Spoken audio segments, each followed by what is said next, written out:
All right, folks, welcome back to another episode of Easier Said podcast. Today we're with the Flying Hawaiian because he's so fast. I'm not fast. Disclaimer.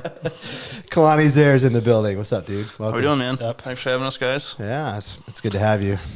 I heard that you are keeping up on the episodes, which is pretty impressive. Yeah. Trying to. When you have an hour drive to work every day, and oh yeah, that'll do it. Yeah, that'll do it. That's nice. To and from, so 2 hour total travel. I'm like, oh, nice. On Tuesday, I don't know what to do because no one. After the holidays, we were kind of in like a scheduling crunch, trying to figure out who would line up and kind of chasing a couple people around. And we were like, you know what? Why don't we see if Kalani will be there? And we were at the cage, so I was like, let's do it. Nice. Let's do it. Clutch. All 15 minutes of swings we got. Like the UFC cage? At the double play. I want to talk mostly about like your growing up days. Yeah. And then also being a college athlete, kind of a stud. Did you win the section football too? Yes. Yep. Nice. First one in 88, so it was 18 years. Holy. Wait, 88? 28 years. 28 years. No, 98. And then you went to college and you have a degree in what? Dude, you're an engineer. Not Mechanical math. engineering. It's funny, I actually do have a Mechanical math. I do have a engineering. math degree. That was my primary major, so simple math, though. Yep. Oh. Yeah, cool. So why don't you just introduce yourself? Nick's here as well as always. And just introduce yourself. Tell us a little bit about your growing up years, and we'll get into it. I'm Kalani Zehr. I grew up in Lowville, mainly. My brother and I were born here. He was born in 95. I was 99. And then we moved to Texas, I think I think that was 2001. That was when I have 3 sisters. That was when Malika was born. And then, let's see, we were there for, I think, a little over a year. I think 2002 or 2003, one of the two, we moved to Georgia, Savannah, Georgia, where my mother's family lived. So my grandma, on my mom's side, that's where Kimberly and Jocelyn, my other 2 sisters, were born. So we were there for 2003, 2004, all the way to 2006. And then we moved back to Lowville, moved in with our Uncle Matt, Aunt Tish. They had their place in Martinsburg, so that was cool. Where did you stay in there? We were just crunched in. Dad had a bedroom upstairs, and then Melvin and I stayed with Maddie and Caleb upstairs, and yeah. That's awesome. Yeah. So Nick can speak to this too a little bit. What's it like growing up, moving around like that? For me, I feel like it was, you don't realize the effects of some of the stuff. Like I had a little bit of a chaotic upbringing, I call it, People had worse, but, we didn't have, such a structured household, so to speak, moving around a lot, obviously. But I would say it was, I don't know, kind of taxing. It made you grow up fast, for sure. And I didn't notice that. Like, I was only 7 when we moved back. So probably when we moved to our house down on Waters Road, which is no longer there. That was, I think I was, 9, I think 8 or 9. So that was a transition. Dad was living, working on Ford Drum, undercoating vehicles, trying to make ends meet. I had 5 kids, trying to raise them by himself. So that was tough. So, but in terms of moving around, I'd say I feel like I'm still kinking out some of the effects of what that had on me. Being newly married, understanding my own personality. So I think that, I don't know, it's kind of tough. How was it for you? Yeah, not fun. No, it's like tough moving around as a kid when you can't keep a friend group and you're always trying to find new people. Yeah, that's true. That's definitely the hardest part. Yeah. It's like always the new kid, and kids need structure and friends, and you're always trying to find new structure and new friends, so it sucks. Yeah. But I guess I was a little bit younger, so I guess when you're young, you don't realize it as much. Like, were you early adult, like 12-ish? Pretty much the whole way until all right. I think 16 was the last time we moved. So okay, yeah. so we were probably done moving by. Well, I say done, but like when I was 7. So I guess when I was early, you didn't really have I had friends that I very vaguely remember that we knew in Georgia. And I mean, I think in Georgia we had moved 4 different times. So Yeah, I mean, no kidding. We were kind of moving was wherever Dad had work, that's where we went. So, I think that did play a role. And obviously when we got back, we have such a enormous loving family. So that was huge. Having Caleb, Matt, support all system. you guys. Yep. You guys are all in Martinsburg. Yeah, those were the days. We missed some of the fun stuff with the sugar shanty and some of the stuff that I wish I could have. I'm glad I get to listen to the podcast and hear about the memories. But yeah, those were definitely different days. Yeah, difficult somewhere, as it always is. But Dad did a good job. I think hopefully I turned out all right. The jury's still out on that. So in the final analysis, we'll figure that all out. Right. I had more. My parents did a good job maintaining structure. Yeah. As best they could. Yeah. So it probably wasn't as difficult as I don't know, man. situation. I feel like we're seeing nowadays there's so much that especially the effect that COVID had on kids. That you're seeing how much even that a year of separation from friend groups and social activity can do, and if you're moving around all the time, it's Yeah, so you were in Georgia in 2003? Yep. In Savannah? Yep. So was I. Not in Savannah, but we can see how far away it was. Yeah, we lived in 3 different, I think we lived in Savannah in 2003. We were in Guyton, it was called. Not that close. No. 3 hours and 45 minutes away. Yeah. So you Savannah's right on the East Coast. On the coast, yeah. Almost. So we lived near Atlanta. So we go to Braves game, Macon Braves games, the dude, that's whatever what's that called? AAA. Is that AAA? Yeah. Yeah. We'd go to Macon Braves games and I think unless there's what's it called? Savannah Banana League or something like that.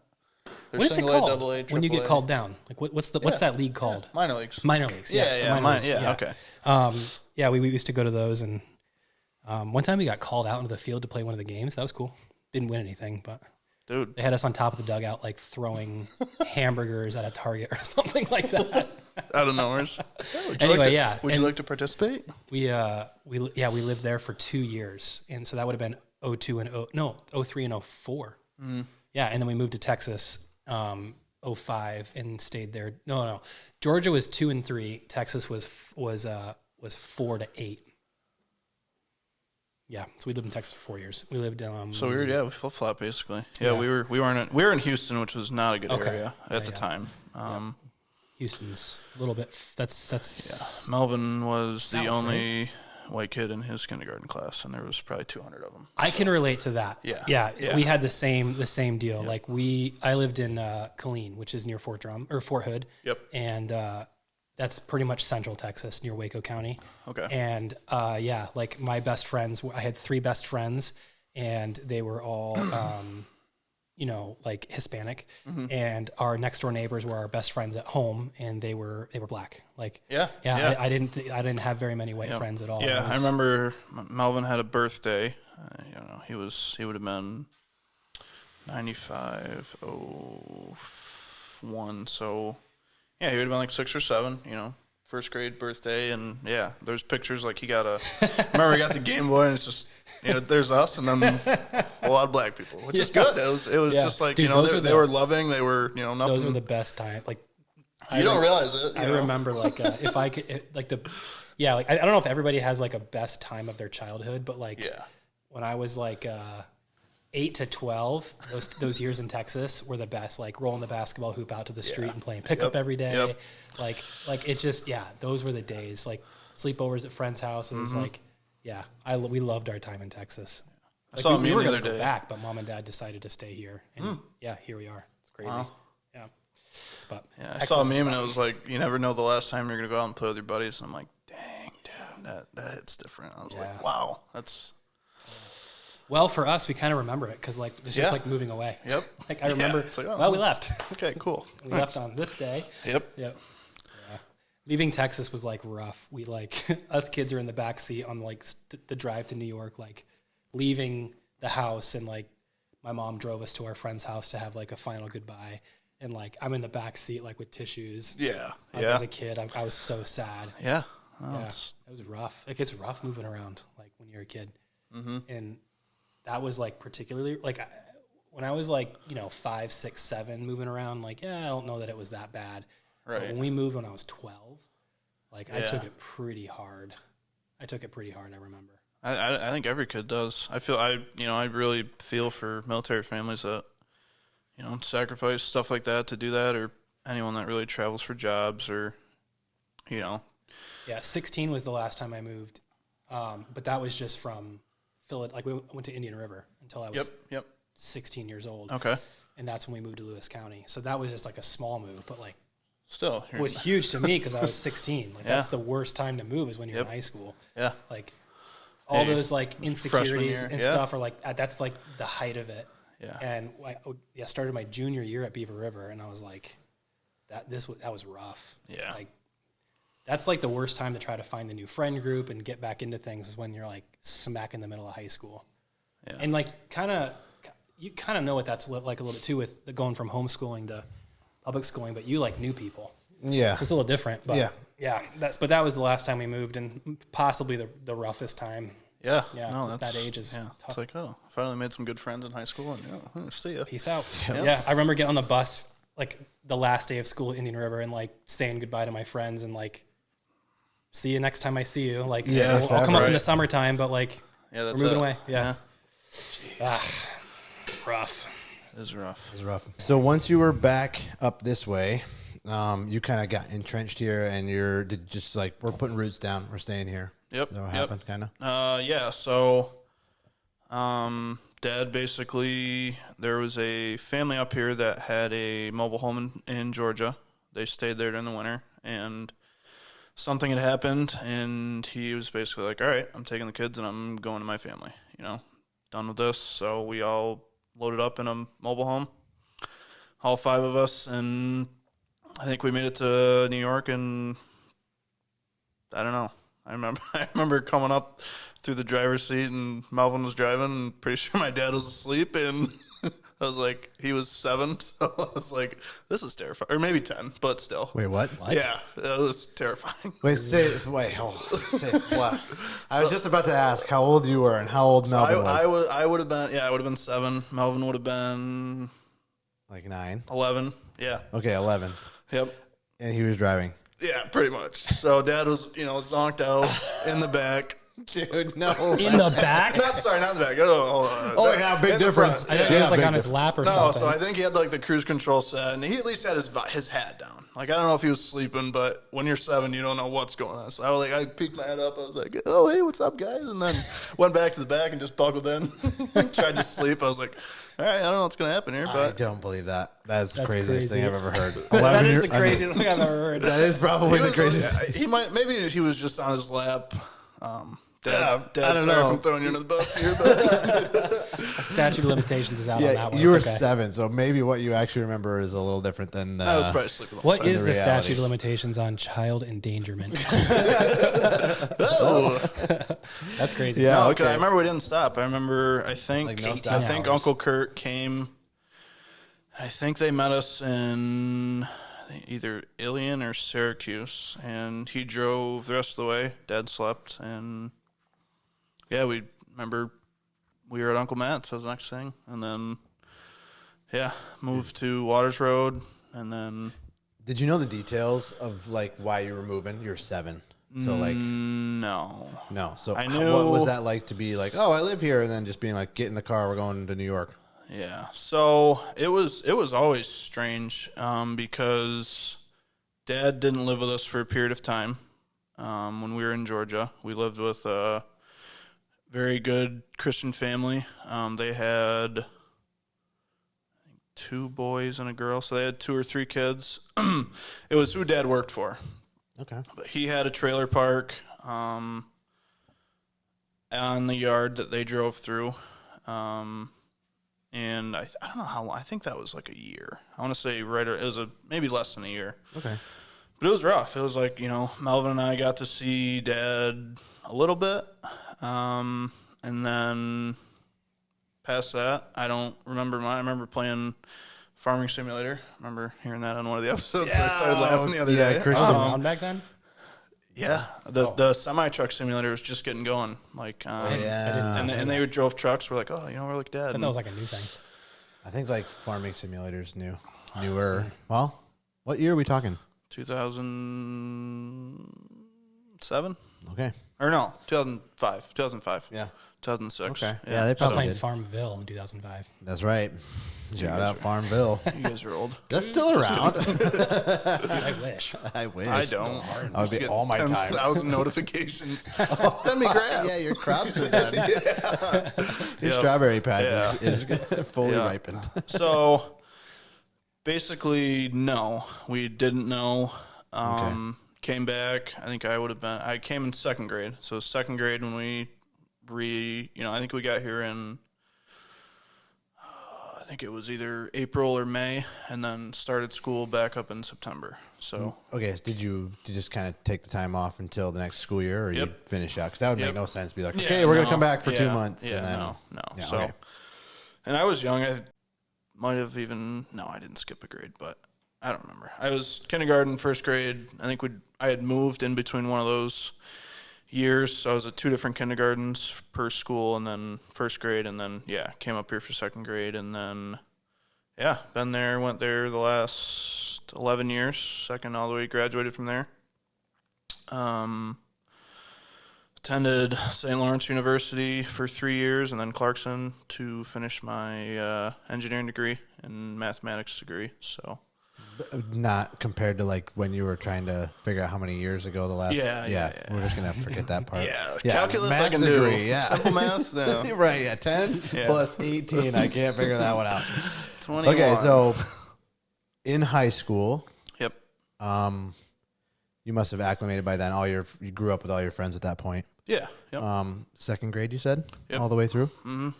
Okay, so what sports did you play in high school? So let's see. Swimming and soccer. Yep. Yeah. As you can see by my Anybody who slim doesn't know Kalani, he's about 6'10", about, I don't know how much you weigh, a solid block, let's just put it that way. Brick house. There's a lot of height on that side of the table, and I'm just going to keep pumping my chair. that's all nice and high. right. We can lower ours. We can so edit I it. played. Dude, I was the tallest in the family till Kalani grew up. Yeah. Yeah. Well, like overnight. Yeah. It's like, I saw you yesterday. Yeah, I grew 6 inches last night. Yeah. I don't know. Like I It's lost weird. the title to Kalani. Yeah, keep eating. That's all I did. Keep eating. Kept eating. Too late for How do you grow? So you're the tallest in the whole family. I think so. even Well, probably. I'll just say it now. Freaking loser. Oh, yeah, married my he Is he sister. taller than you? Yeah, dude. He's like 6'11". He's massive. Dude, yeah, crazy. I thought I was tall, and then my wife's family, both her brothers are now 6'5" now. They're taller than me. I'm like, oh, that was fun. Yeah, that's fun. Now you're the So little guy. you're like this. That's hilarious, dude. Yeah. That must be like a weird Polar like, opposite. Yeah, Yeah. going from Go to the Zehr family. I'm like, I go back to there. I'm like, okay, I'm still the widest and largest, but they're taller. Yeah, that's for wild. sure. But You and Nick probably have like your own conversations above the heads of everybody else. yeah. Okay, so what sports? Baseball was number one, Okay. and then played football. I played soccer my 7th grade year in modified because that's what Dad played, and then switched to football. And then you realized that you were like 6'4", I realized I was a lot 225 about pounds. The coaches probably were like, "What are you doing?" Yeah, pretty much. You could be I like- wasn't always that big. I was shorter. You could have been I the was goalie shorter and in just 7th stand there grade. and just go like this. Yeah. No, I took all the free kicks. That's where I learned to kick field goals, and I watch some high school now, and kids can't kick field Dude, goals. what is that about? Why can high school, like, they don't even kick anymore? It's like, I know. hey, it's 4th They go down for and 2. 20 Yeah. on the 20-yard line. Let's go for it. Yeah. At that level, it'd be mostly kids who had a little experience playing soccer, the ones that kick. Yeah. Yeah. Yeah. Even I've been to a couple like lower level college. Mm-hmm. Like, man, dude, sometimes the college guys at like the D1 level are even like, ugh. Like, Yeah, I watched the Oregon there's kicker no the other minor day. league football. So how do they go from like there's no kickers in college football to like these guys are hitting They like get drafted in like the 60-yarders? 5th round, and there's like one every Okay. Well, that makes sense, I guess. probably How many one college, a year, I'd say. How many college schools are there? A lot. 120 100 something. Yeah, 131. I want In to say. D1? Yeah. And there's only how many? And the best NFL punters are teams? from like Appalachian State. Okay. So or maybe that's something it. Out Maybe of there's just nowhere. like a handful of Texas. them in the country, and then Yeah. you think of like Tucker, he's been around for like Ever. Yeah. Vinatieri was around for like 20 something years. There's not a lot of job openings. Not a lot of Okay, so maybe that's what Yeah, it is. Janikowski, Sebastian Paul Janikowski back in the Puddington, day. who we're hoping to have on, played at the Coast Guard Academy. Played football there. They're Division 3 or Division 1? Three. Okay. Yeah. And like they didn't really kick much. I don't think. No. Not that I can remember anyway. That's weird. We had kickers. They were good. It's just kicking is mental, man. Yeah. It is. Everyone's like, oh, the Bills kicker that missed the wide right, was it in the 90s?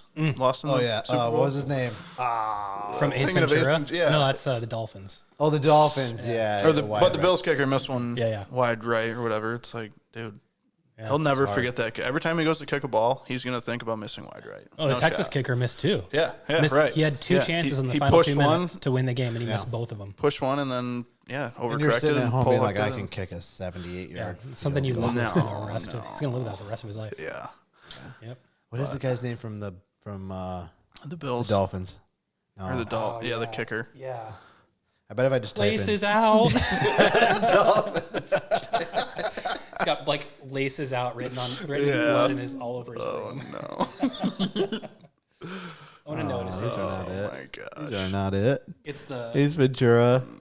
Pet Detective. No, it's the other one. It's not Pet Detective. Ray Finkel. Ray Finkel. Ray, good old Ray Finkel. Oh, man. What was that, like the holder sabotaged him or something? Or I don't actually know. In the movie. In the we don't movie, know. at least. we'll never know. Okay, so you got like, is that how you get into football? Like first you were like, I'm a kicker because you were a soccer player. I was like, I want to play quarterback. So when I played in Pop Warner, and I was obviously a ginormous 9-year-old. I was 125 pounds, and they're like, you got to cut weight to play with 12-year-olds. I'm like, all right, whatever. they still I put did you on that the for a line. year. Yeah. And then Would you play like tackle? center. I was a center. Yeah. Dude, me too. Small world. Yeah. So you guys are the same person. So I played center, and 13-0 then Super Bowl champs. the next year I came back, and I just got, we had traveled a lot for Little League. We had went to probably 10 different tournaments, and we were good. Like, we were crushing everybody. Yep. Played with a kid who now plays for the Royals in AA, Connor Fenlong. He was an animal. He throws like 95 now. He didn't back then, but he was still really good. Easy.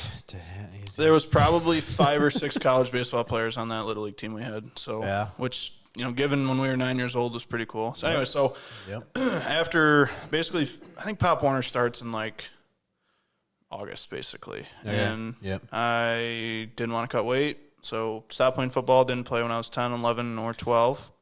There's no cutting weight at that age. How dumb is that? Well, Like- don't tell that to Pee Wee wrestlers. Yeah, the 'cause- worst thing you can make a kid do, I don't know, unless they need it for health reasons, is like cut weight. Like, golly, give me a break. Yeah, no. Anyway. No, wrestling's crazy, man. Those guys cut weight like you wouldn't believe. Yeah. They are. No comment. Yeah, no. Should be illegal. No comment. There's definitely some effects down the road because a lot of those guys you saw, like my dad and everyone in his class, they used to wrestle at 130 pounds.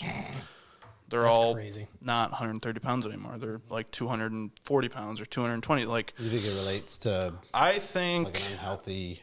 Charlie Walsman. I do. So I talked to him, and he said, I think I had a negative. Not personally. I don't think I ever. Wait. I think I have I played Softball. softball. Yeah. lefty. Okay, Yeah. Charlie, yep. So he had gotten, like he was probably another one, probably wrestled 150 in high school and was up to whatever, 50, 60 pounds heavier. And he's like, I had a negative relationship with food because when you're taught not to eat it for 15 years probably or more, those kids are literally sucking weight by the time they're 5.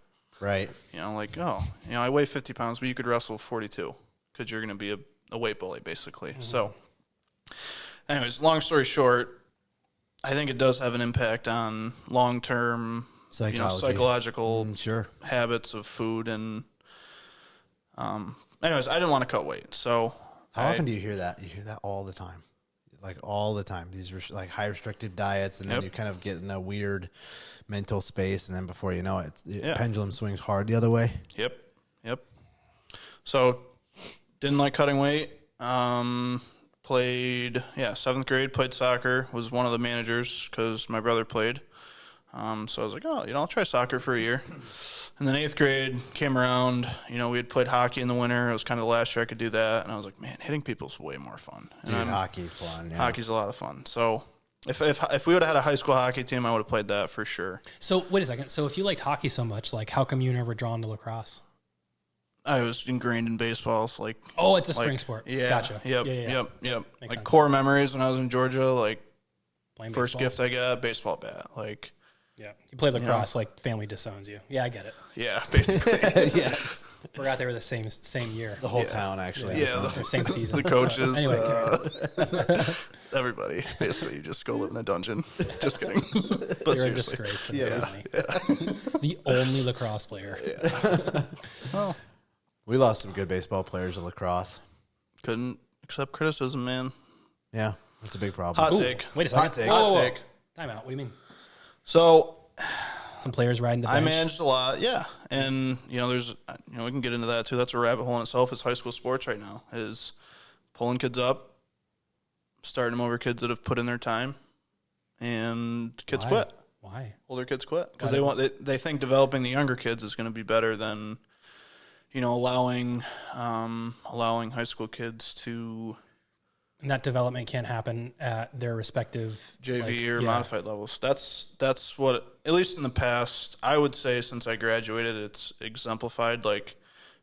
Your team, you got pulled up, but you were at a level of playing at varsity level. That's adequate. Kids now, I'm not saying they can't, but they're at a point where they're promising these kids to get pulled up, and then they're sitting them on the bench. So instead of letting them play a year on JV, developing confidence, developing, some of the coaches, I understand they're not developing their skills as much, but I think mentally, as mental as sports is, especially baseball, hitting-wise, pitching-wise, keeping a kid down and letting him develop would be better than having him come up, struggle on varsity, and then ruin their confidence. Change the trajectory of their career. Yeah. But, it happening a lot. all loops together. So, a lot of kids, like you said, they're like, oh, I'll just go play lacrosse if I'm not going to start. So, one, it's not, I shouldn't say they can't accept criticism. Some of them can't, Some of them, I think it's, friend groups, change sports. Like right now, I think a lot of athletes are going towards golf. So, a lot of the smaller schools, you're losing very good athletes that are on the soccer teams, the football teams, the basketball teams that are winning titles, and then you get the, the spring sports, and all your athletes are playing golf, which is Interesting. I'm a golfer. I love golf. I think it's super addicting. But, yeah, so make it a winter sport, and they can play golf in 3 feet of snow. yeah, exactly. That'll get them. Play baseball in the fall. Dude, I did not know that golf was a sport at my school, and I didn't have a spring sport at Beaver River, and I You could have totally played golf would've. for 2 years. You could have been the next. I freaking Tiger ran Woods. track and hated it for 2 years.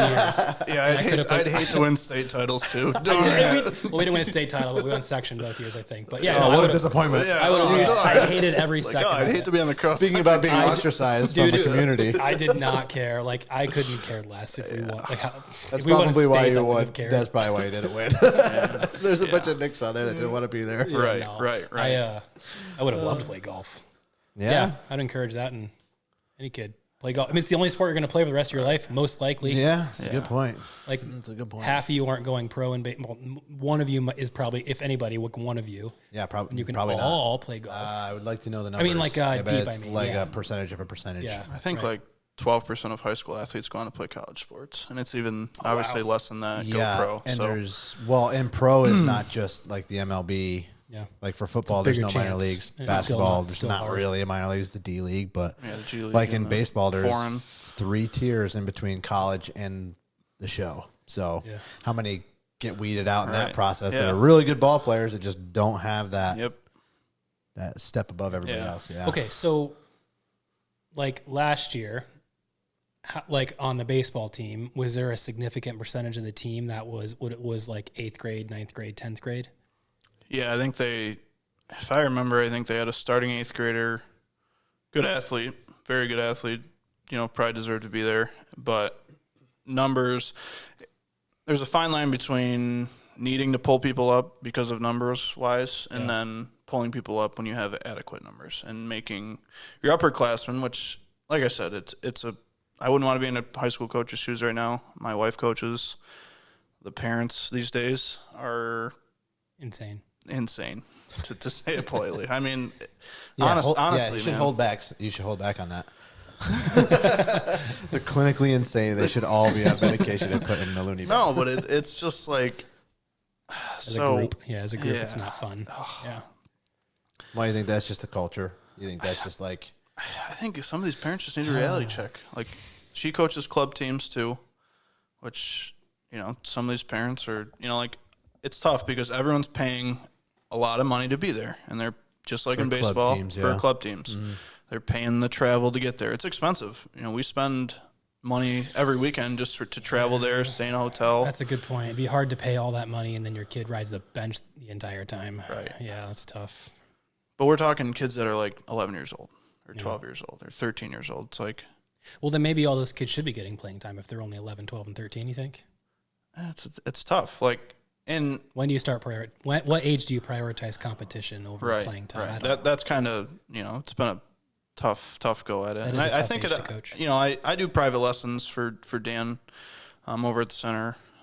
So I get a lot of the different age groups, and it is tough. I hear a lot of it about the parents and the coaches, and Brock and I were pretty fortunate to have Dan as coach because he knows the game of baseball better than anyone I've ever seen. Any college coaches I had, obviously he was my high school coach. So, but yeah, I mean, it's a good question. It is. It's I think a lot of, I don't even want to say the parents are entitled, but it's just I feel like it's a different world. And it kind of loops back to my accepting criticism of a lot of these athletes are just either they just shut down and can't accept it or they quit, I feel like. So I don't know, it's an interesting spot for high school sports right now.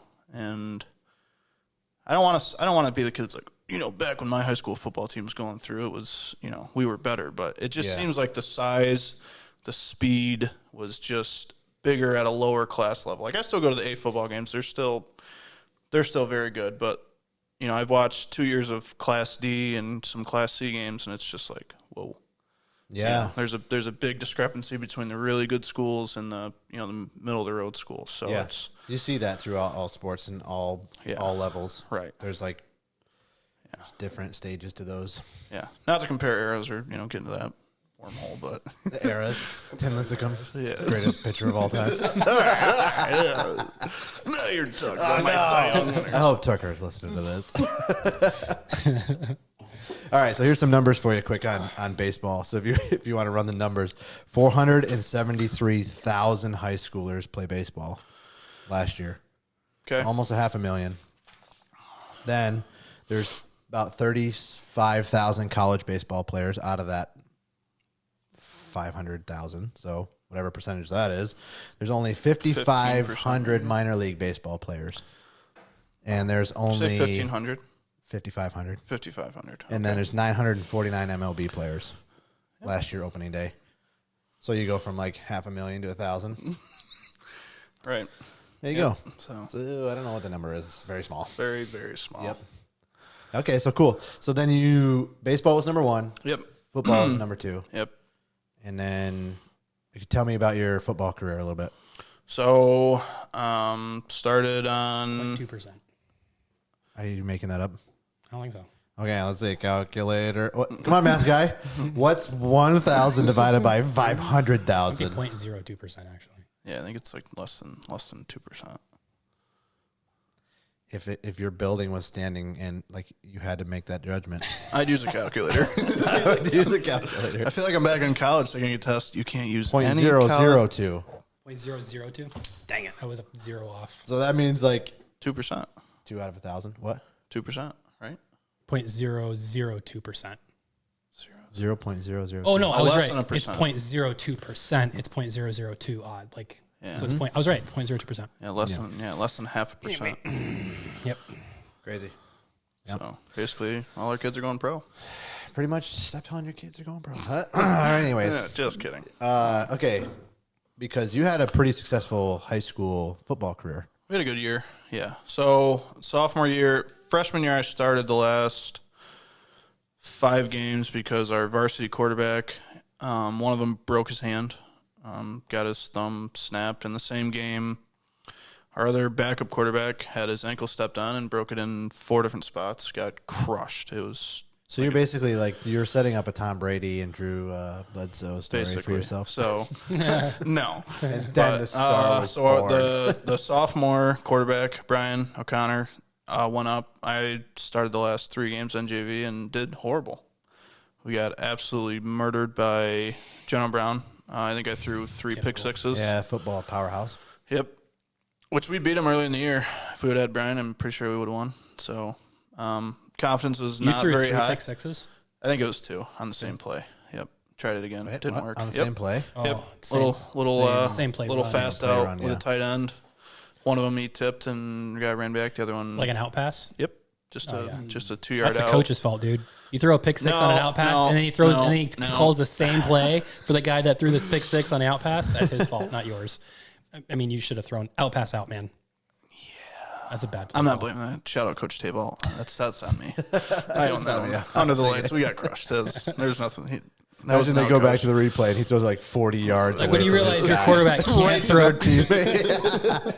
Their team's like, oh, no, JV film. Yeah, joke's on you guys. No, so and a bad end of that year. Sophomore year, we were hurting for numbers because basically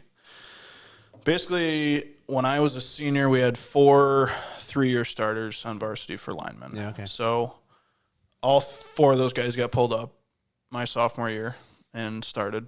Wow. So JV, I think we had 18 guys to start the year.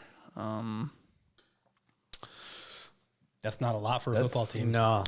So basically, we played like almost 4. We played 4 or 5 games, and I had a concussion. We probably had 3 kids with concussions, and then we probably had another just 2 or 3 ankles or so. Basically, couldn't play the last two games of our season.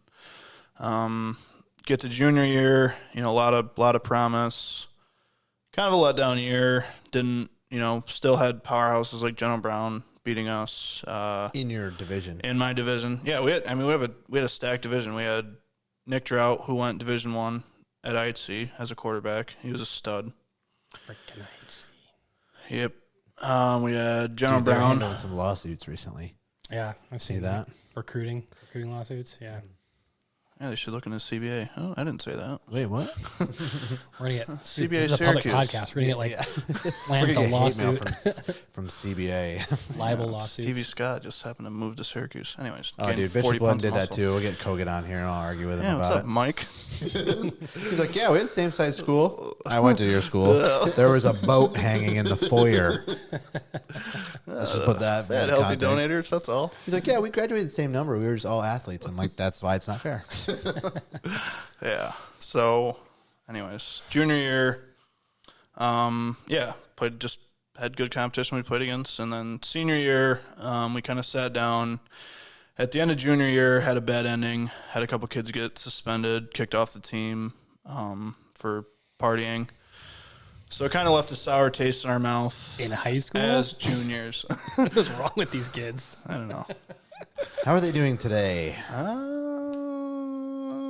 I'm sure it's Mixed bag.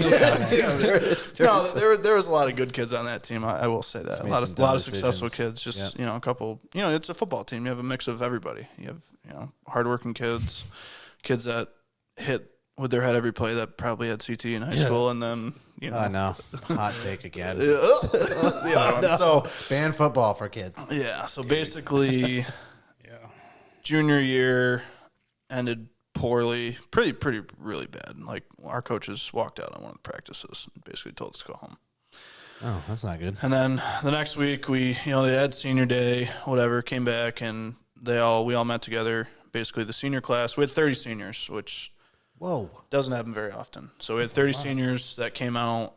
Basically, this is our year. We've been 30 seniors. We had stuck with the big schools in 8th grade, and it was just a matter of time when we all got to play together again. But I mean, it wasn't given by any means. So we had a lot of accountability.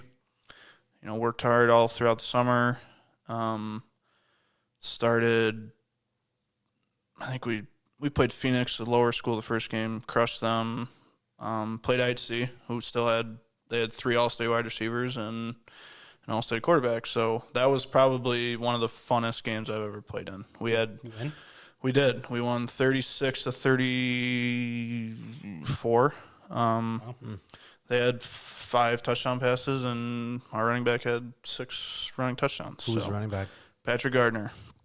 So it was like they were double blitzing the A gap. Long story short, run attack versus pass attack, and they were the best. I think they had won a 7-on-7 like state competition. Like they were that good. Like all baseball players, very good hands, very quick, good athletes. So we beat them. Double blitzing the A gap, so you would run where? Outside, yeah. Stretch. Yep. Okay. Yep. Come on, Nick. Couldn't. No, I know that. I know what it means. I just wanted you to finish your sentence. Yeah. Of course, I freaking know what it means. So I think he had 284 yards that game or something. It's crazy. Like That's he had insane. I think the quarterback had 400 and something yards. It was insane. Dude. Really? He had a lot of yards. Where did he go to college? Said Division I. He played wide receiver at Colgate. His name was Nick Drow. Must not have been very good. He was the quarterback, moved to wide receiver. Yeah, nice. He always knew he wasn't going to play quarterback in college. He was crazy. He was a crazy, wicked athlete. That's crazy to be all-state quarterback and then not even have a shot at being a quarterback at college. I think he could have if he wanted to, but I think playing time, not an arm strength issue, but like they look at somebody and they're like, they want you, they want you. Yeah. They look at an athlete that they can develop, and he was, he was strong, dude. He was very, very strong. So, anyways, beat IHC, went to General Brown next, played our worst game of the year, At General Brown. At General Brown. It's the kryptonite. Yeah. Did you win? No, we lost. We lost 26-13 or something. Okay. Not a good game. Beat ourselves, basically. Threw an interception. Kid ran the wrong route in the end zone. I think that would have tied the game at 7, and then kind of just wheels fell off, didn't play well. Our splits were all screwed up. I could go into details, but basically we got beat. So we were 2-1, ended up winning out the rest of the year. Beat Thousand Islands, beat Pulaski, beat APW, beat. Do I still have that kid, that quarterback, or had he moved Jordan on? Elrich? No, he had just graduated. Okay, but they also a had basketball player, right? Yeah, remember that kid? He was also the quarterback at TI. That's what you're talking about, right? I don't think his name sounds familiar. So Quincy Albertine was really good. Yeah. He wasn't the quarterback though. Okay. Yeah, he was a good basketball player. Tyler Gilfus. He was in 8th grade when we played them when I was a senior, and he was their starting quarterback.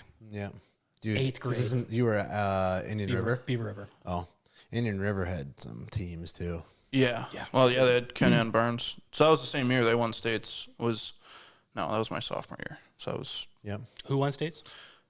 Indian River. They had when you were a sophomore. Yep. I think their running back ended up going to I remember West Virginia. Curtis Dukes? No. Kenyon Barnes. Okay. Good athlete. I forget how Kenyon Barnes. Like I remember that they had that stud running back. He went to play where? I thought he went to West Virginia. I thought. No way. Snap. Yeah, I think. I did not know that. Next West Virginia fan for all the listeners out there. Look that up. I'm gonna fact check you right now. Yeah, Kenyon Barnes. I think he played there. I don't know. But I think he enlisted in the Army after. I can't. It's all hearsay. It's 10 years ago now. That's terrifying. Yeah, IHC was always Indian River was always a powerhouse for sports. Yep. Because they would always have Carthage. Always have the military kids coming in. Like, what do you mean? No, they didn't design that at all.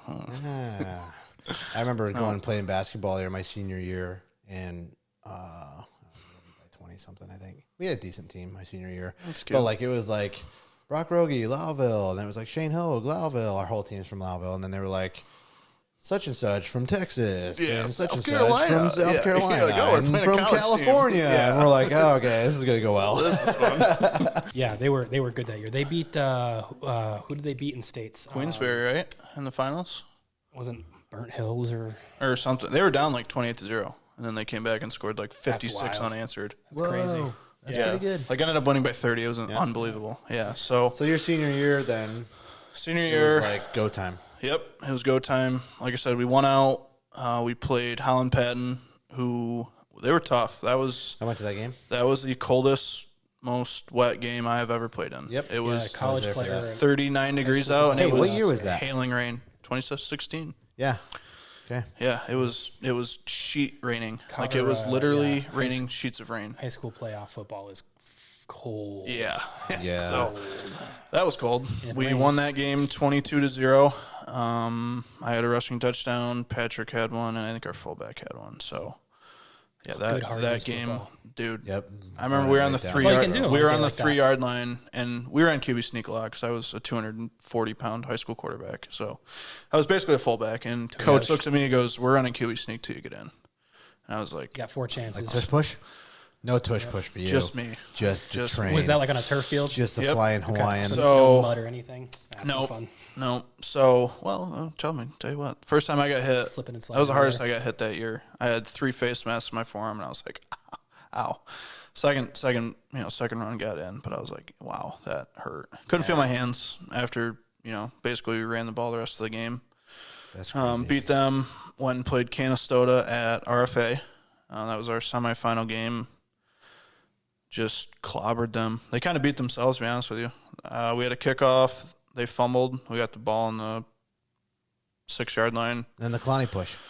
Nope, not that one. Threw a touchdown pass. Oh, yeah, I forget you can do that, too. Yeah, it's lame. Kicked it off again. They ran one play, fumbled. We got the ball back. Kicked it off a third time. They threw an interception. So we were up 21-0 with like 6 minutes left in the first quarter. That's deflating for a team. Yeah. So, and our defense was very, very, very good. Like, they hadn't allowed a point in, like, basically 4 games now. So, go to the Dome, our rival, General Brown, powerhouse. Was it General Brown? It was. I was at that game. I just don't So was remember I. it. Yeah. Yep. General it was, Brown. It Dude, was so awesome. it like kind of all comes to a head Yeah, right at the end, last game. And it mattered. we crushed them. Crushed them? Did you? Yeah. It should have been 22-0. Yeah. Well, funny story. First possession, I threw an incomplete pass. Or I threw a bomb down to my wide receiver. I was amped up, overthrew him by 5 yards. Would have been a walk-in touchdown. Second play, ran like a little out route pass, incomplete. Third play, our running back gets bottled up. We go to punt. My center snaps it over my head. Oh, my gosh. So I just What's wrong run with and that? jump on it. They get the ball at like the 5-yard line. I'm like, this is how we're going to lose. And I was like, dude, come on. Like, not today. Didn't happen today. Goal line stand. Got the ball back. I don't think we scored on the next drive, but we at least flipped the field. Ended up, scoring. Had a couple long runs. Actually, our fullback, I think, had 2 touchdowns that day. Scored right before half. I, tush push, basically, QB sneak. So it was 14-0 at half, or shortly after half. I can't remember which. But ended up winning 22-0, and then we played Newark Valley, who absolutely was a buzzsaw. That would have been in the state tournament. Yeah, they crushed us. State- Section 4. Quarterfinals or something? Or? Yep. Quarterfinals Yeah, at CNS. They went on to win states, beat every team by 20. Yeah, those state At playoffs least. are a wake-up call. Well, no doubt about it. The only thing I hate about them Unless you're winning them. is in most sports, Section 3 and Section 4 play each other right off. Yeah.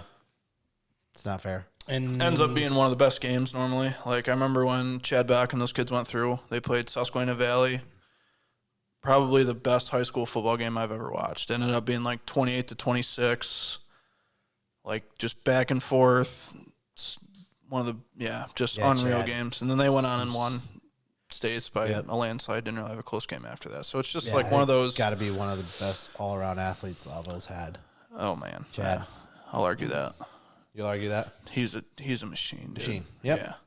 Yeah. Yep. Yeah, some crazy athleticism. He did a lot of the same stuff, like hike and then just run. Yep. And it's hard to tackle the guy. And then basketball on the basketball court. What? It's Yeah. definitely his best sport. And then he played D1 Lacrosse. Yeah. Oh, really? Yep. So Before at Hobart. Hobart? Yep. Dang. Yeah, definitely So he could was a he could have played football stud quarterback, and basketball there. Dude, stud, Hobart is like no stud joke. basketball player, and that No, wasn't even his Hobart's- best sport. Yeah. That's Hobart's insane. a very good lacrosse program. Where's that, Long Island? No, Hobart? right by Geneva. Kind of Oh, over by the okay. finger yeah, it's Seneca. right by one of the lakes. You drive by, I want to go to Auckland. I go that way. I go east and then Oh, down. okay. Yeah, very nice. Very nice.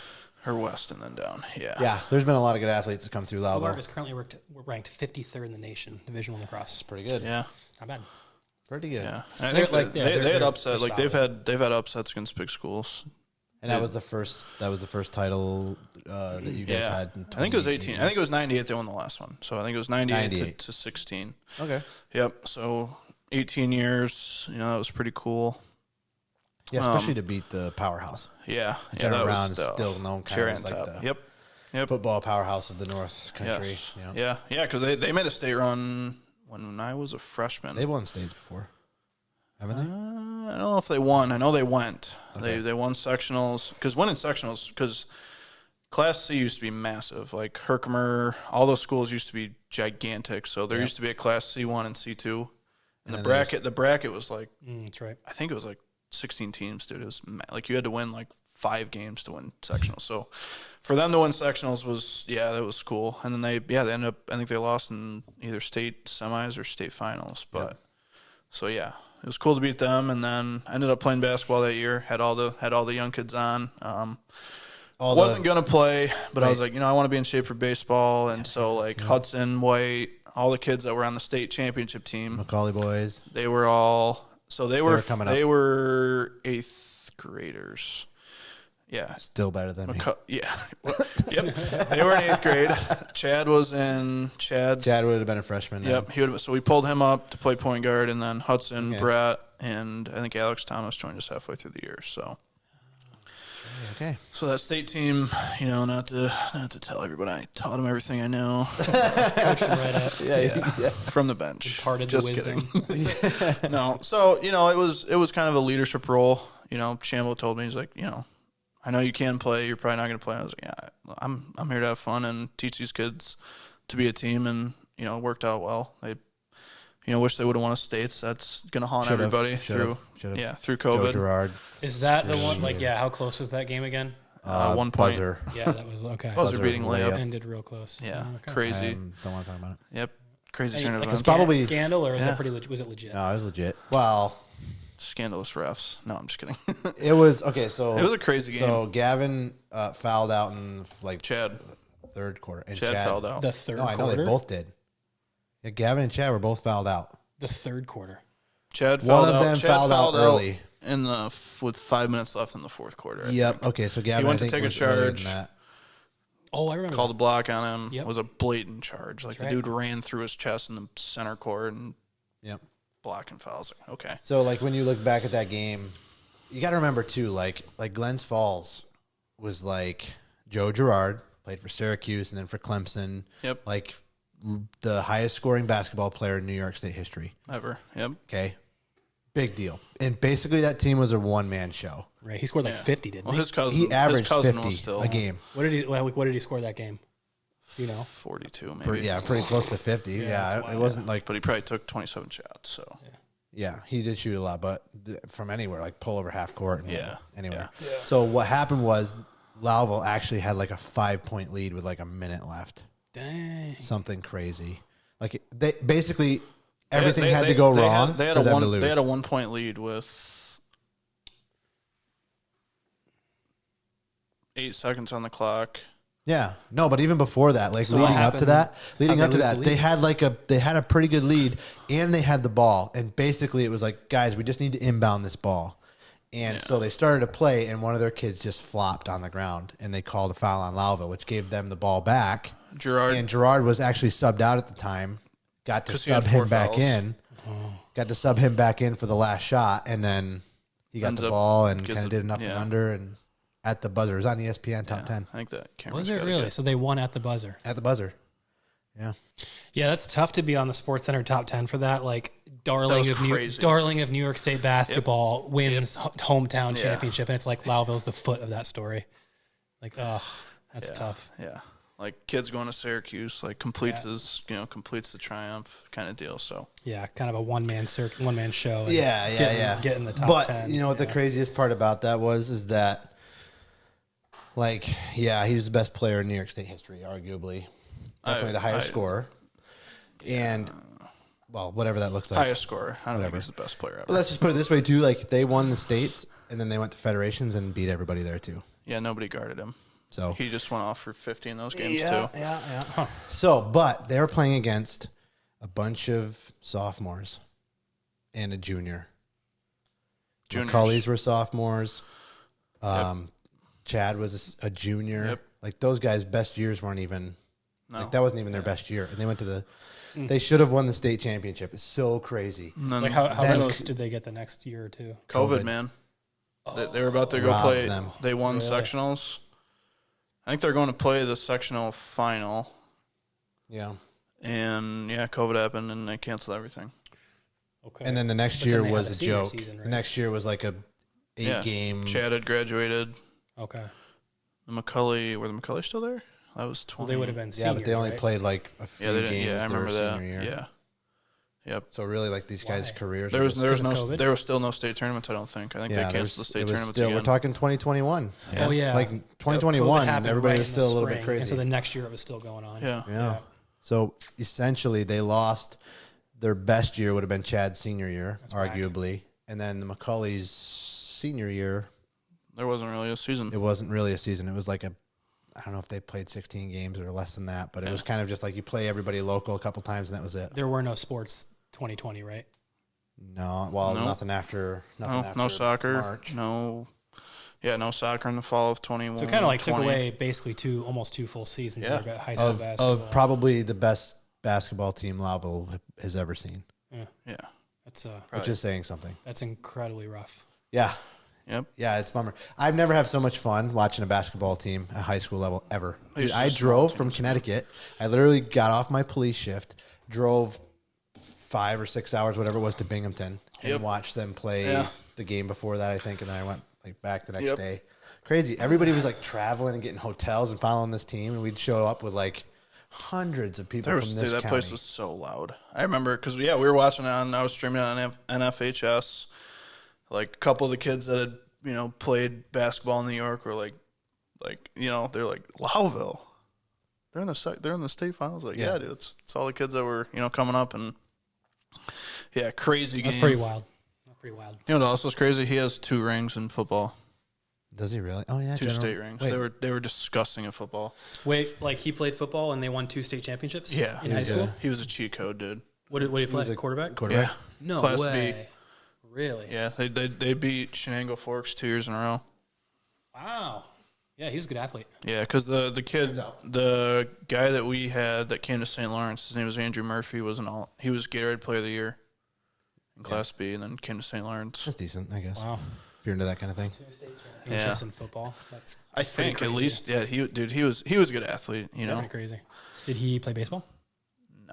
No, but he probably would have threw 100. Yeah, he threw 97. Didn't really have a spring. He hit 620. He might have played baseball. Honestly, I don't know.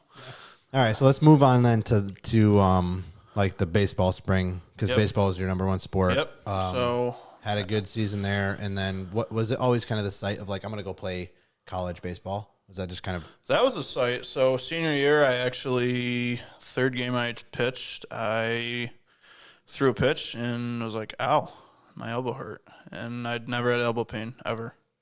I took care of my arm religiously. I ran, I stretched, I did everything you can do to prevent what happened. Wasn't a full UCL tear, thankfully. But basically in your elbow, you have a UCL and you have a flexor tendon. Mm-hmm. And tendons can heal themselves. Is it the flexor pronator mass? Yes. I strained that in college. I don't know if it's the same thing. I think it is. Yeah. The one that comes. Let's see where it is. I don't know. Basically, it comes up from through your forearm to the inside of your elbow. I got some tennis elbow. Is that the same thing? Yeah, same thing. I have a broken wrist. Is that the same thing? Yeah.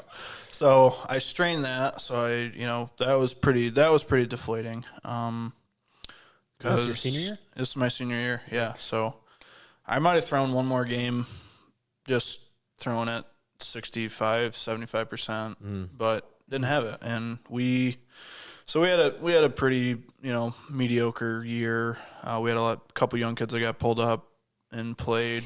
So pretty sad ending. We lost to West Hill, which I think we were actually winning at one point, and I was like, about to convince myself to go throw, but I'm like, it's not worth blowing your arm out. Did you play a different position then, or is that like a debilitating? I played first. Okay. First base. So you still got to play. Yeah, but a little pitching bit. is what you but loved. Pitching was my thing. Yeah. So wasn't quite the same. Yeah. Hitting bombs. You still got to. Well, I wish I hit bombs. I hit one bomb in my life, and so we were at Carthage. They have a temporary fence. Oh, I'm aware.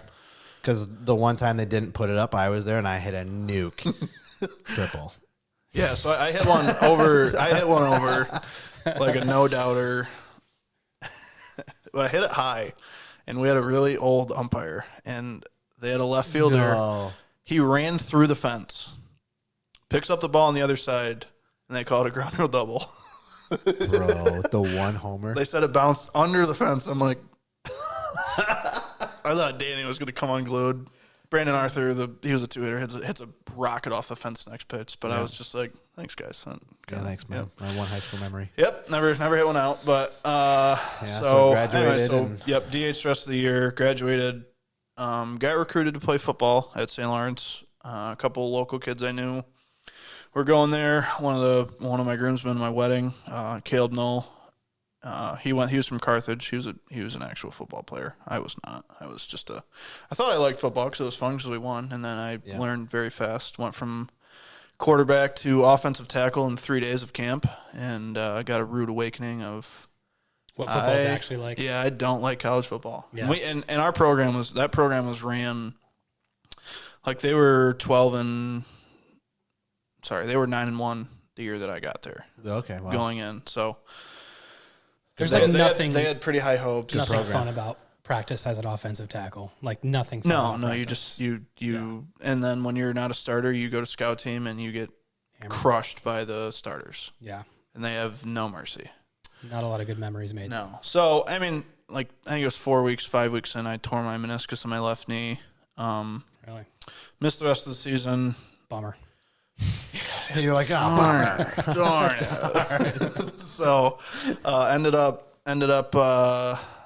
coming back for spring ball.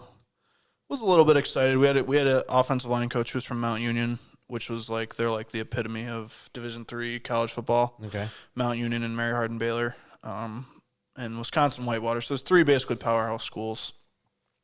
He was a 4-year starter at Mount Union. I was like, maybe I can do this tackle thing. I gained probably, I don't think I was sitting at 295 by then. So I gained a lot of weight, almost 3 really bills. fast, not very healthy.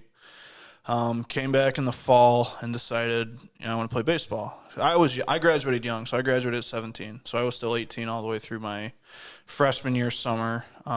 Talked to Dan, said, hey, like, I know a lot of the tournaments I went to were 19U. So I was like, hey, I want to pitch next year. Can I, basically play? Let me play.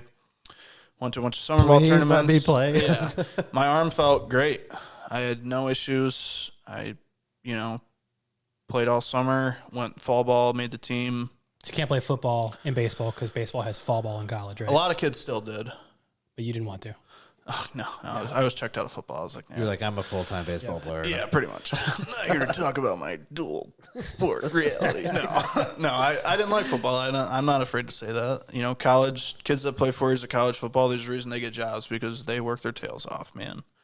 Yep. Morning lifts, film. I mean, it's a full time. I can't even imagine Division I. It's man. not. I as really fun, can't. Yeah, it's not as fun as other sports. No, It's just not. It might be if you love it. Like if you eat, breathe, and sleep football, then good for you. You're a different most breed. People, and football's never as fun as the other sports. I think we came in with 60 freshmen or something. We had maybe not 60. Let's say probably 40 freshmen. Yeah. Wow. I think we graduated. I think senior day there was 12 kids, if that. Okay. Maybe. Attrition's pretty high. Yeah. So, I mean, sticking with it 4 years. Yeah, it's tough. Yep. So had more fun playing baseball. So much more fun.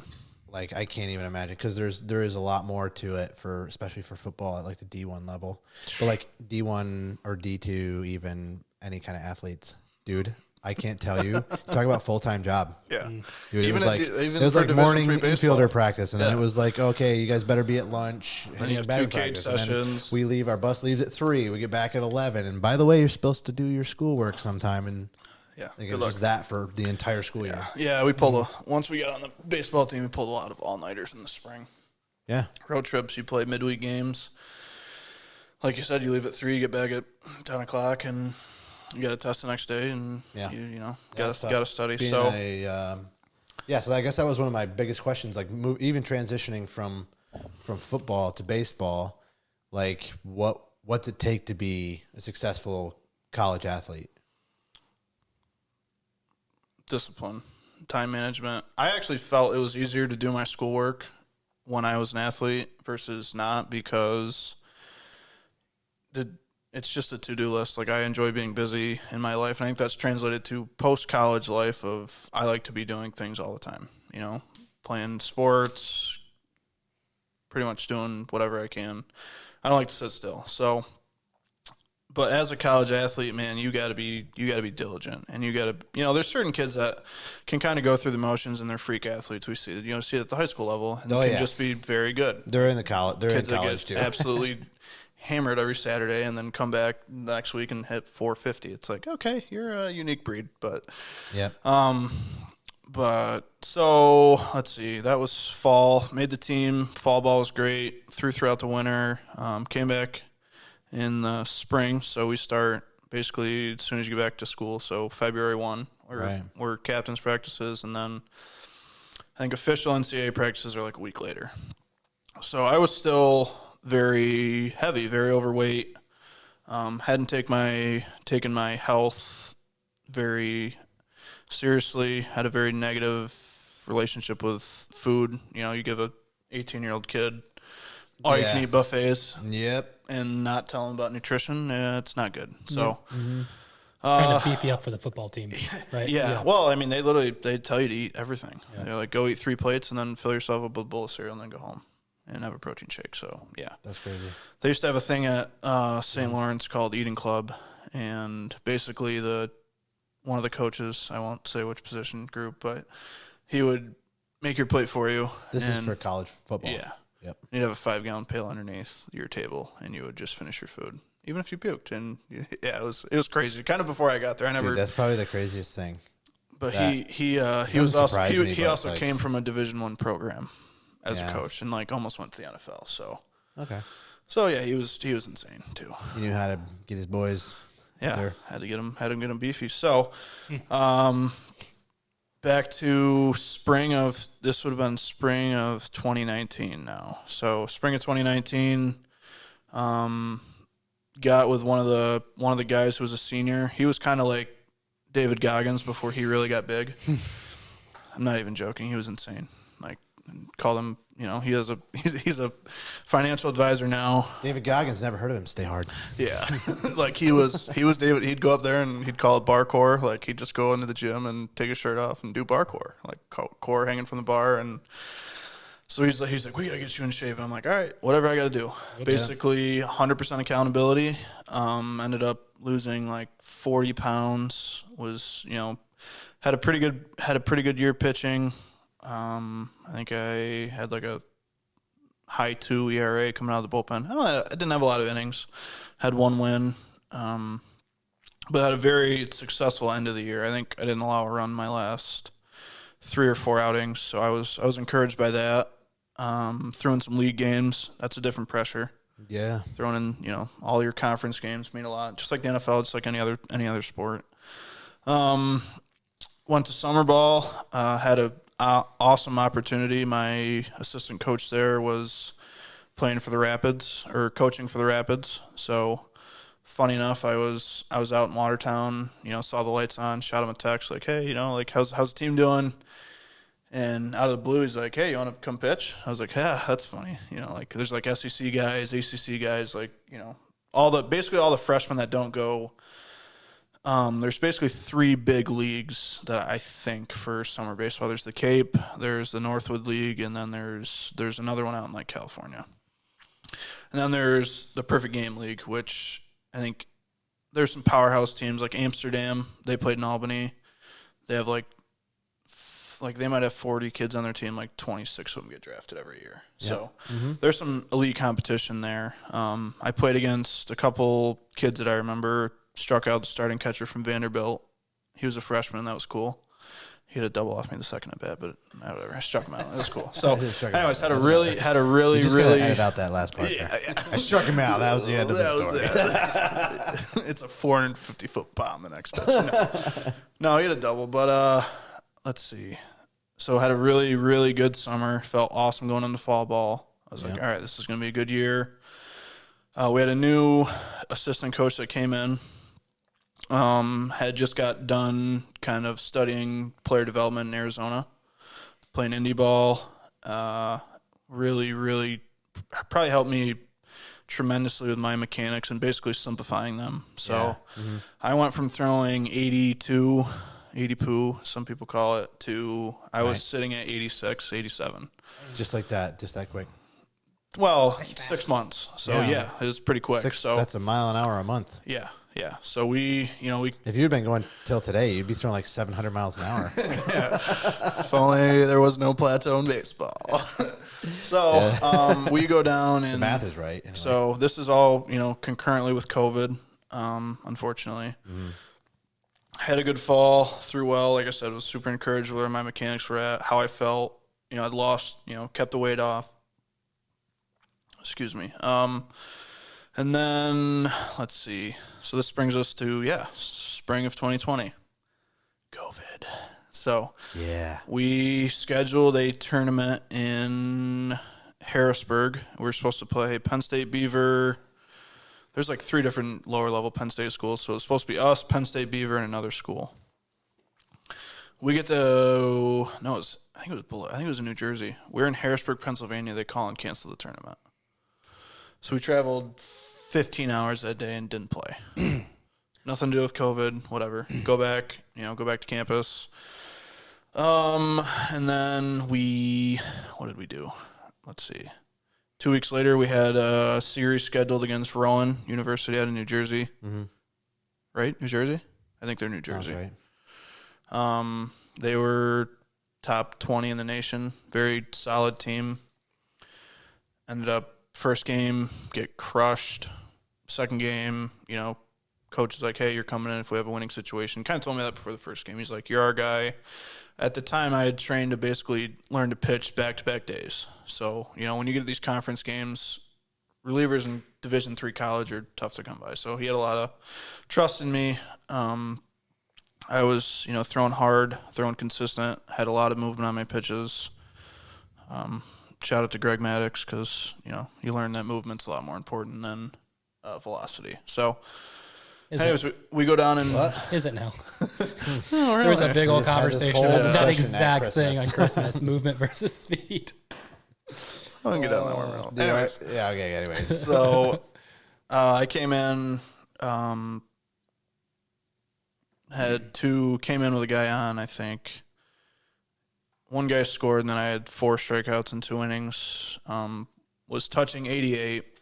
I think I touched 89. And what's the hardest you ever threw? That was the hardest I ever threw. 89. 89. Yep. So I threw a 2-seam, and they had a mound that was extremely elevated. So it looked like a sinker. And the kids, one of our guys had the gun, and then one of the other guys from their team had a gun. And they're like, dude, this is reading his changeup at 88. He's like, no, that's his 2-seam. It was moving that much. You're like, that's my changeup. It had keep thinking that. Then I threw 99. No. So if you had an 88, 89 mile an hour changeup, you wouldn't be here with us right now. No, unfortunately. So anyways, that was kind of that. I was like, we were in Florida the next week. Yep. And I was like, dude, I'm touching 90 in Florida. Like, it's going to be warm. You just feel loose in Florida. Oh, I was so excited. Grandpa and Dad were going to go down. Grandpa's going to fly down to watch. We had tickets. Monday, they sent an email to us saying we're still going.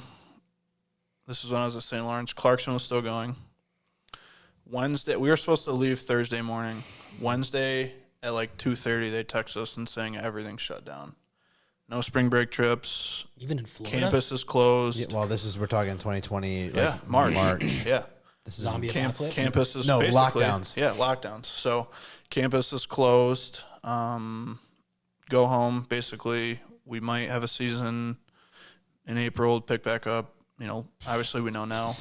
That sounds 3 years later. Yeah, 3 years later. Wild. So unfortunately, that was kind of a bittersweet ending to my college career. I thought about, so concurrently, that was my 3rd year at St. Lawrence, so it was time for me to transfer to Clarkson. I could have played at St. Lawrence still and finished my athletic career there. I still had 2 years of eligibility. I could have played both my 4th and 5th year, but basically, financially, I was able to commute. I had to go in person that fall once a week, once every other week to a class. Wow. So I was like, Coach, respectfully, I really want to play, but it's not going to look good if I'm showing up to one practice. Yeah. Starting in the spring, and we didn't know if we were going to have a season.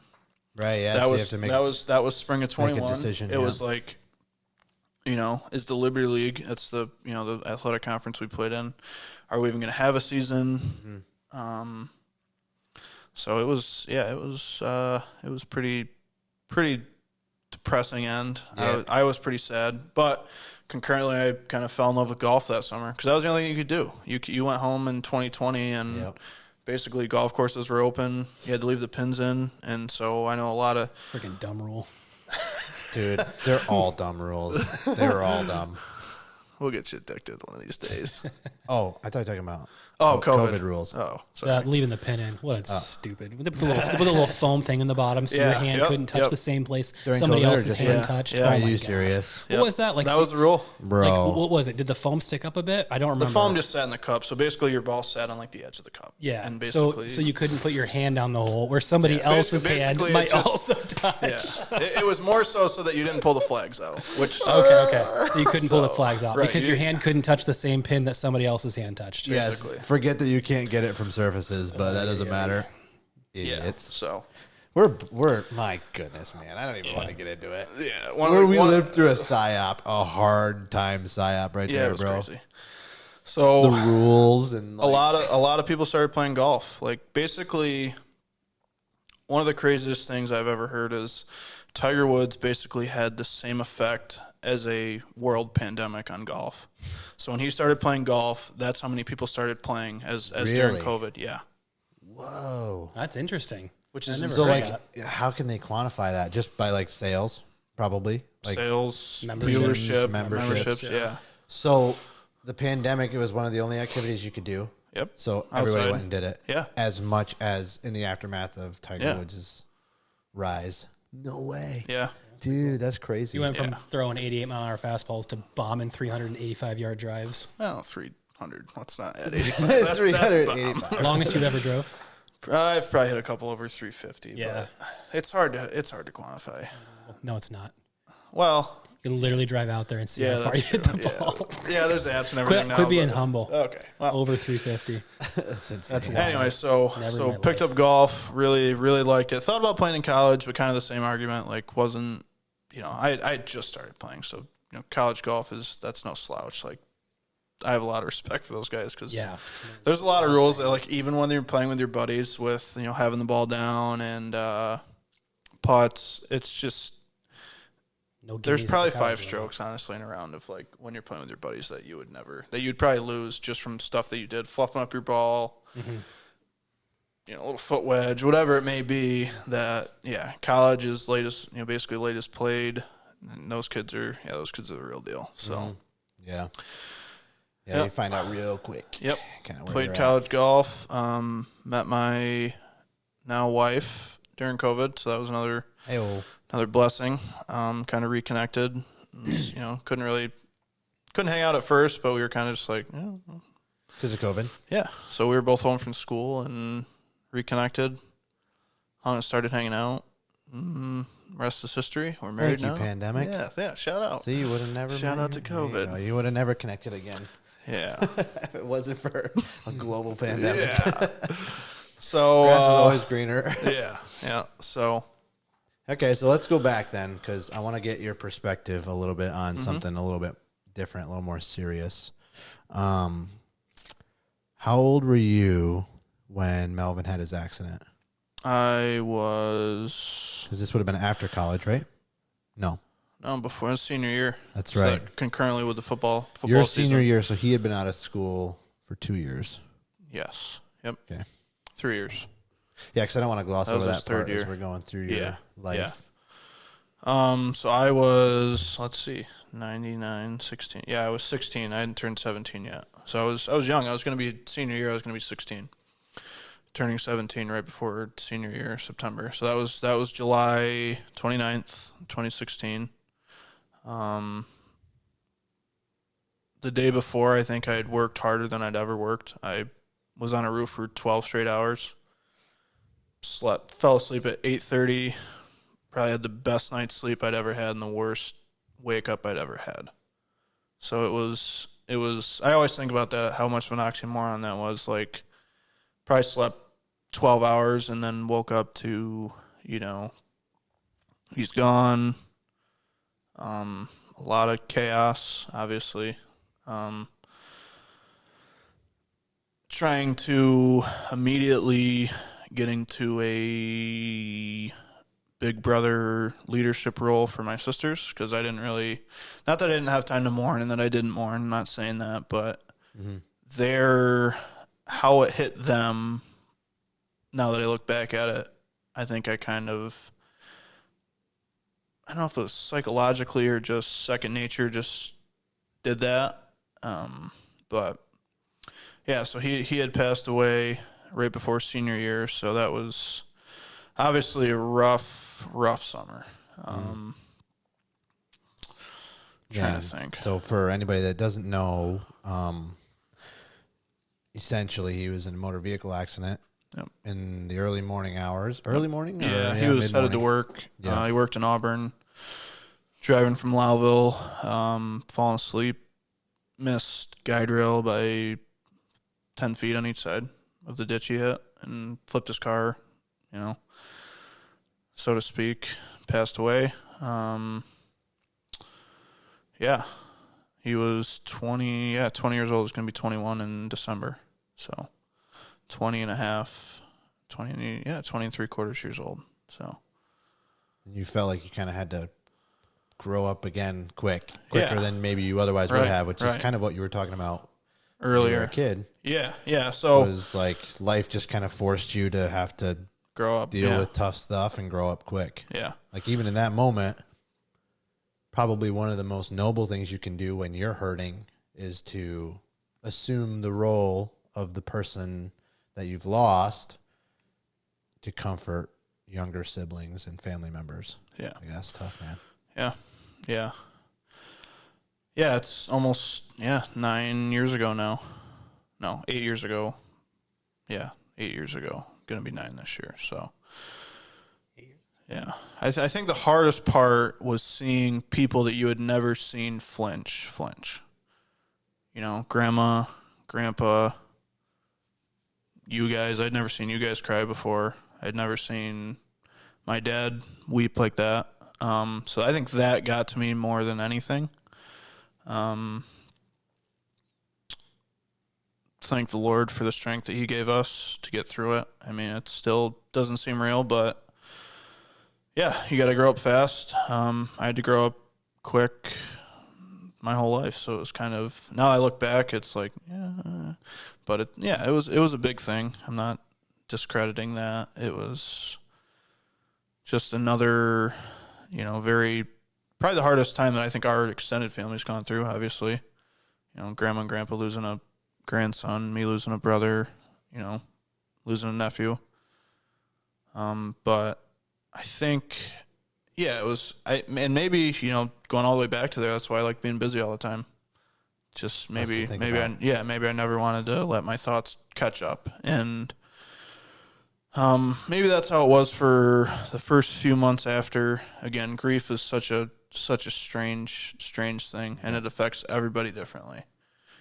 Because was it your uncle that had a heart attack when you were at college? Yep. Yeah. Yeah, it's just like loss, just a weird thing. Yeah. Like you don't really. I remember Dad trying to explain that to me. So he's like, it'd kind of be like Uncle Matt dying, and I was like, yeah. So I was like, kind of just like hit me in a different way. And then obviously, going through that, it was, probably the hardest thing, obviously, any of us have gone through. But shaped me into, who I am. It was made me work harder in school, I think. I'd always wanted to have better grades than Melvin, so I wanted to continue that legacy after he was gone. I remembered stupid things like his score on his calc final, wanted to beat that, just little things like that. So I think that helped me a lot senior year. And then, my next goal is just get through college. He had got into some trouble, didn't like it. A lot of kids don't like college. So, dropped out. And I never blamed it on that. He was working hard. He was working for a, construction company, making good money, kind of figuring out his finances. Yep.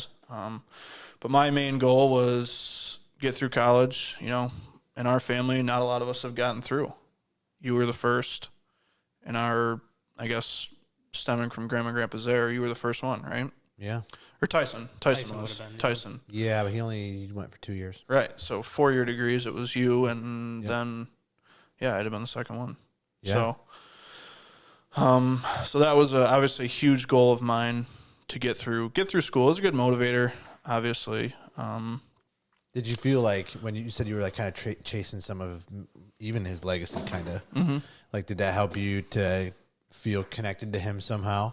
I think so. Yeah, I had a couple vivid dreams. I think like it affected me a lot. Not as much, during football season, doing something that cool and like knowing that he's not there.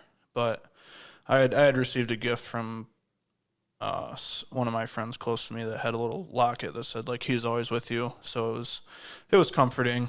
Same thing during baseball season.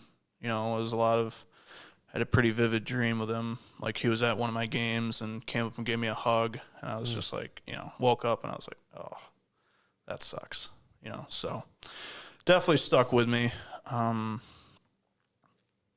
And then, getting through college, first 3 years of college, I never drank, never smoked, never did anything because I was so scared of losing what I'd worked hard for. And it put into perspective how little a lot of society cares about what they kind of take it for granted. Not to say everyone needs to lose somebody to put society into perspective, but I think it changed my perspective on life and on meeting new people of you never know what somebody's going through and you never know what they've been through. So, I'd say it, motivated me, like I've said, but going through that with just, I didn't want to have anything in jeopardy. So, when I was turned 21, it would have been my 4th year.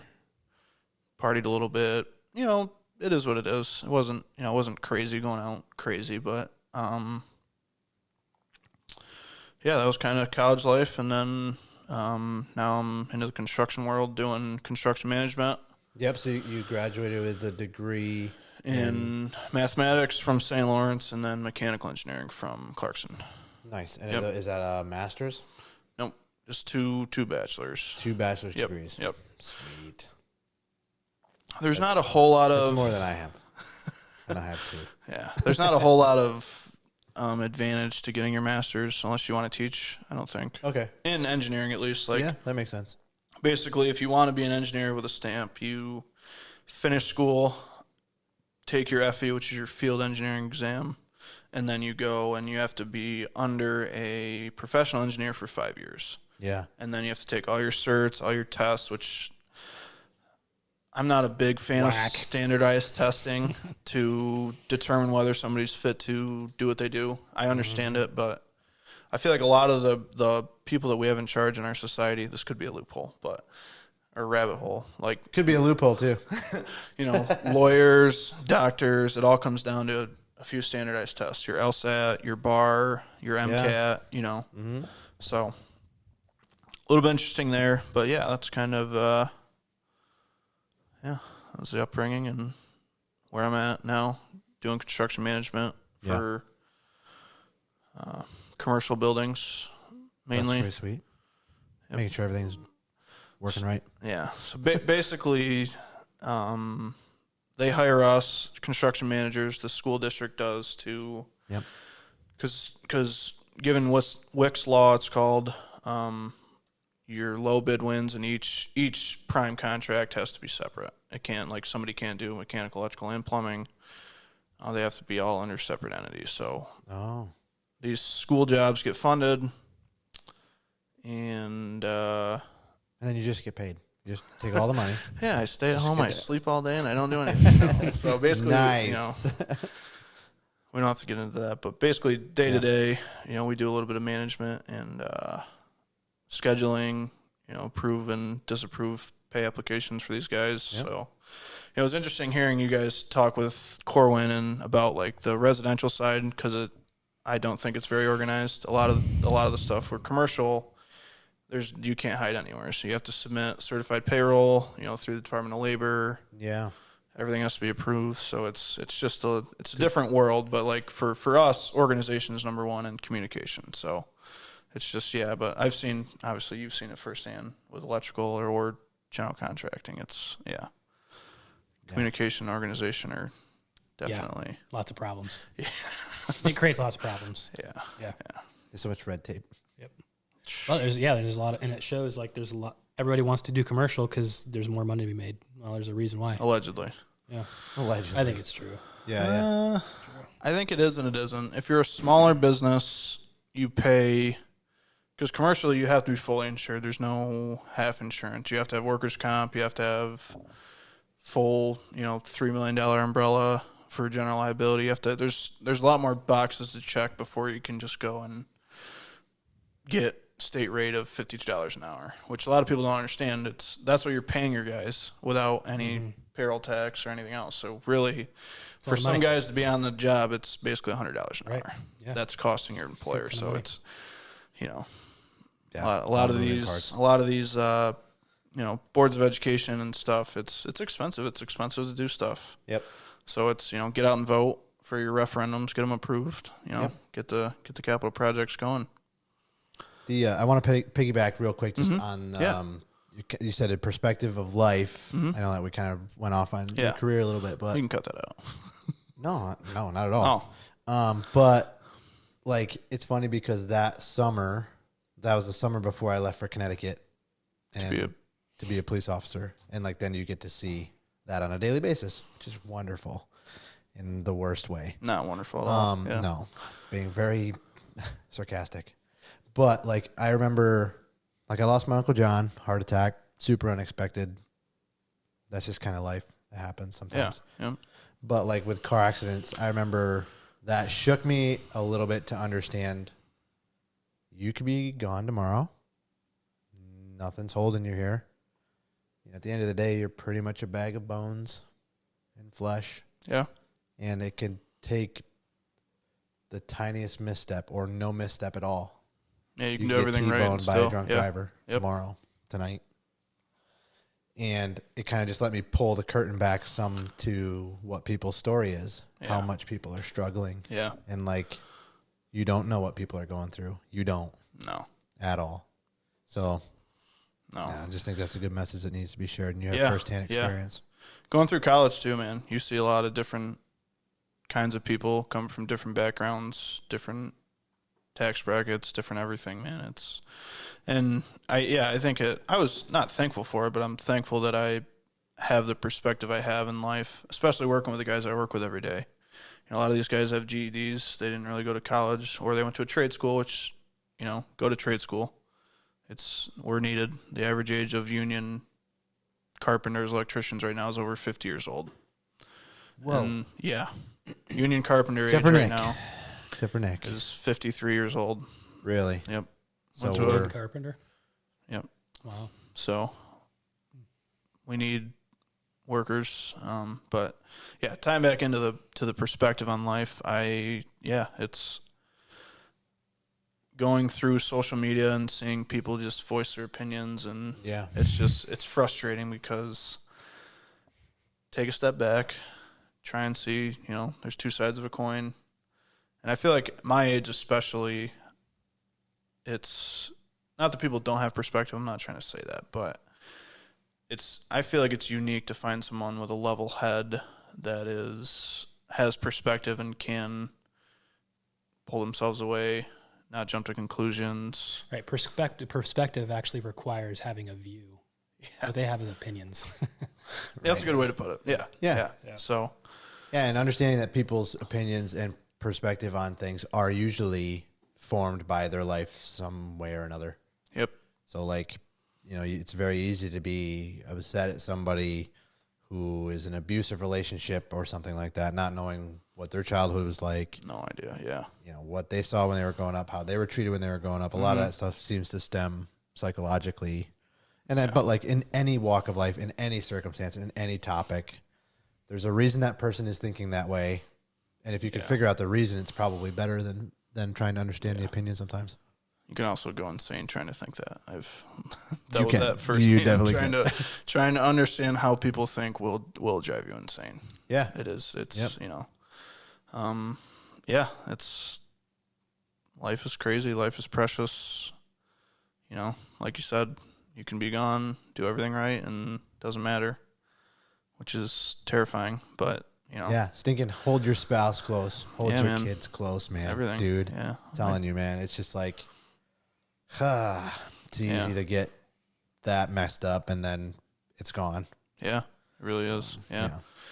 That's why I like our Legacy series so far. Have you listened to any of those? Both of them? Obviously with Grandpa. Yeah. I just was finishing Ed's on the way here. I when I moved your truck, that's a sick truck, man. Have you seen that truck? I saw it outside, yeah. Wow. There's not more money in commercial construction. It's a brand new Sierra.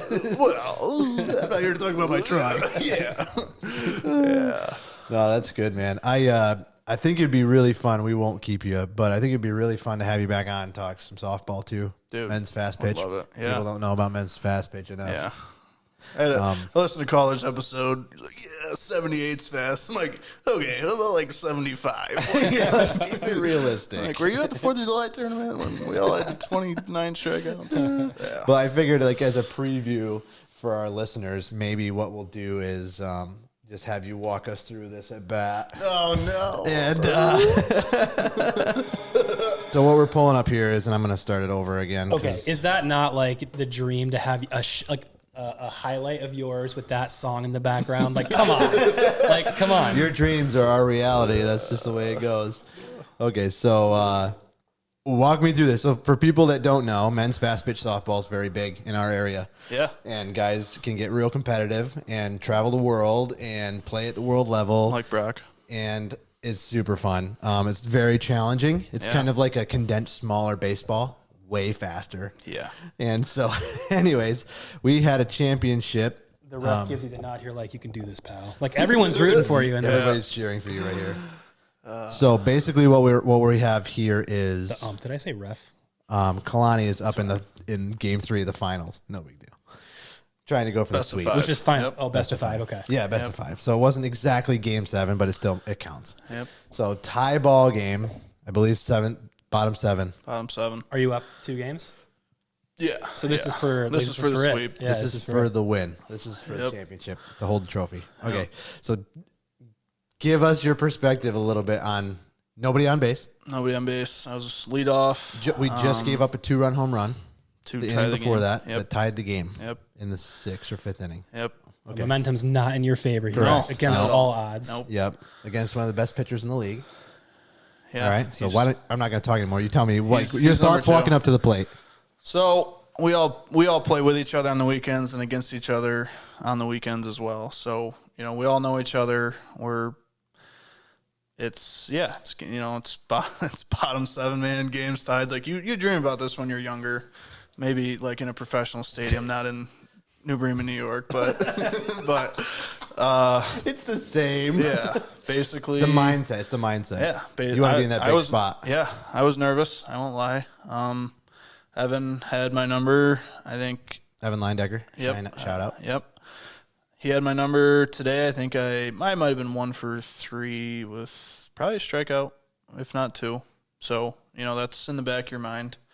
Basically, when you're the leadoff guy, your mentality is get on base and get to the next man, basically, is put pressure on the pitcher, on their defense, on basically shift the pressure off of you guys. Because, as a pitcher, having guys on isn't as nerve-wracking as baseball, I don't think, because they can't go anywhere. In baseball, you got guys taking leads, you got guys bouncing around, just a lot more pressure. So basically, especially in the bottom of the seventh, because it just takes one swing, game's over. Yeah. So like any kind of right, you get a guy on, you hit a gap, game's most likely over. With me sir. running, I might have to be on second or third, but so you have to hit it off the fence, off the top in the corner, and it rolls to the other side of the field, and then you'll get it double. And then I'll score from first. Yeah. So, basically, I think this is the 6th or 7th pitch of the at bat. It was 1-0, 1-1, 1-2. I think I fouled a couple pitches off, 2-2. Now it's 3-2. Oh, I had just fouled another one off, and I'm like, he doesn't want to walk me. So basically, trying to simplify the game, see ball, hit ball, man. Anything in the zone. I was probably swinging at anything, to be honest with you. 3-2, you're amped up. You don't want to walk. You're kind of, I had the last 2 foul pitches. I was on it. I was like, all right, I'm locked in now. So, get back. Get in the box, go through your routine, and the rest is look history. at the umpire, and then he nods at you and says, "Go ahead me. and hit a walk-off." I might have asked him, was that a strike, or I don't know what I asked him. Well, it does seem sometimes Don't ask me that's a strike. Like Evan has 18 different pitches. Yeah, he has a lot of off-speed, so Oh, man, tough. you're kind of going through your routine. You're like, is he going to go off-speed? Is he going to try and beat you out with the hard stuff? So that's going through, but I think in the moment it's locking, man. See ball, hit ball. Basically, as a baseball hitter, you're taught to pick up the ball from the pitcher's ear. So like up here, in softball, you're locking in on their right hip.